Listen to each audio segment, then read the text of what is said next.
ଆମେ ବର ଯାତ୍ରୀ କନ୍ୟାକୁ ଛାତିରେ ନେଇଯିବା ପାଇଁ ଆସିଛୁ। ବିହାରୀ ତ ବାଟକୁ ଯାଇ ବସିଛି। ଆଜି ହବ ବିହାରୀର ତ ବାହାଘର। ମୁଁ ଏବେ ଟେନସନ୍ ଅଛି। ମୋତେ ବ୍ୟସ୍ତ ନ କରି ଚୁପଚାପ ଚାଲି ଯାଉଛୁ। ଟେନସନ୍ ଦବା ପାଇଁ ଆମେ ଆସିଛୁ। ଭୁଲି ଯାଆନ୍ତି ଆରାମଦାୟକ ଖାନାକୁ।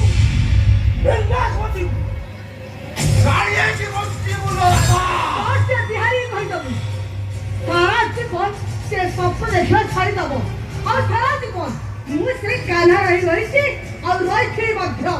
ବିହାରୀ ଯାହା ତାର ନଜର ପକାଏ ଜମା ବୋଲେନି କିନ୍ତୁ ମାଥାରେ ତାକୁ ତାବେ ଗୁସେ ନାଇଁ